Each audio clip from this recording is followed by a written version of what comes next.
Hi, my name is Luke Homan, founder and CEO of Contenio. And in this video, I'm going to explain how to use forum lobbies and how to integrate chat with audio or video conferencing to get the best forum results. Let's start with lobbies and see how they work in Weave. A Weave lobby is used as the gathering place before a forum begins when you have scheduled a single forum. You can access those lobbies and start your forums through the Weave dashboard, and you'll see those in your upcoming forums list. Let's go ahead and return to the Project Moonbeam, and let's understand how I can use a lobby.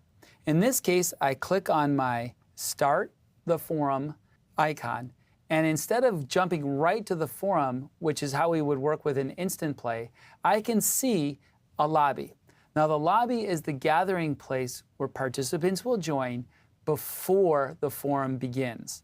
You can see that there's a place to chat, and that chat structure is exactly the same as the chat structure within the forum. In the middle, there's a wait list. If Weave cannot determine if a participant should join the forum based on the rules of the guest list, that person will be placed into the wait list. The facilitator will determine if the person can join the forum or if they will be rejected from joining the forum. Eventually, the facilitator will be ready to start their forum, and they'll start the forum by clicking on the little start button in the top right. Once we click on the start button, we'll start the forum. In this case, Weave is confirming, hey, are you okay to start this without any participants? And the answer is yes. From here, Weave operates exactly the same as if you were in a normal instant start forum and you're ready to go. Let's compare and contrast when I might want to use a lobby and when I don't need a lobby. Let's start with facilitated forums. When you have facilitated forums individually scheduled, you're going to use a lobby. Now, of course, you don't need a lobby when you're using a gala where you're not using any facilitators. You're going to use a lobby when you've scheduled forums. And the reason you're going to use a lobby is even though you've given the forum a specific start time, the reality is that some participants are going to show up early, some are going to show up a little late, and you want a holding area to have a conversation about the forum before the forum begins. Now, you're not going to lead a lobby when you do an instant start forum. For example, let's say that you're in a meeting and you decide that that meeting would be improved if you were using a framework.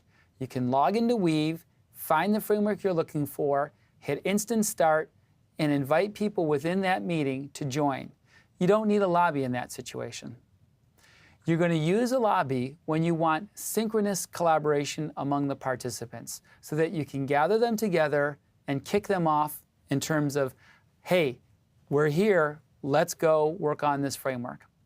You don't need a lobby when you want come and go collaboration. Let's say, for example, you're doing a distributed team retrospective where there are team members around the world. In this case, you're going to start your retrospective framework into a forum. People will join as they're ready from around the world. They'll know what to do, and you just let them run. You'll want to use a lobby when you think you need to help new participants understand the framework or confirm the goals of the forum. If you have highly experienced participants, you won't need a lobby because they will know what to do and they'll be ready to go. Now, let's explore how I might integrate audio or a conference line into Weave.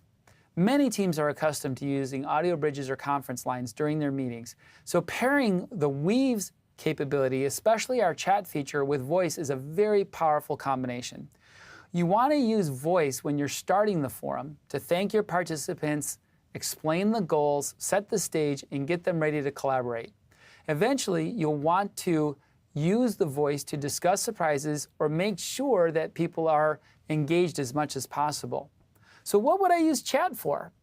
Well, remember that everything that you do within a Weave forum is recorded in Weave for post-processing and analysis.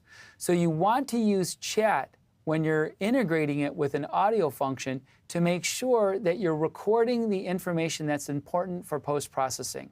For example, and this is the third bullet, you want to focus on documenting decisions, agreements, or even disagreements during the forums.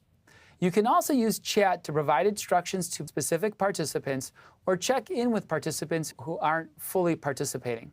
Now, this notion of struggling is a really important concept. We recently used our platform with our nonprofit Every Voice Engaged Foundation with the City of San Jose to engage citizens in prioritizing the city budget.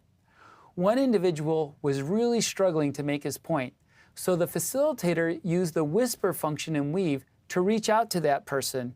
And they said, hey, look, Wayne, we know you're struggling. Why don't you practice your arguments with me through the whisper function, and then when you're ready, we can go back into the public chat. Well, Wayne worked with the facilitator. He was able to more clearly articulate his concerns. When he felt he was ready and he felt he had a chance to practice, he went from the private chat back into the public chat and was able to more effectively communicate his concerns. Finally, you want to look at the timing of how people join. If someone joins late, you don't want to use the audio bridge to explain everything that's going on because you'll slow down the existing participants. In this case, you can again use the whisper function within Weave to do a point-to-point communication with a participant who joined late and make sure they know how to use the platform and you are sure that they know how to use the forum.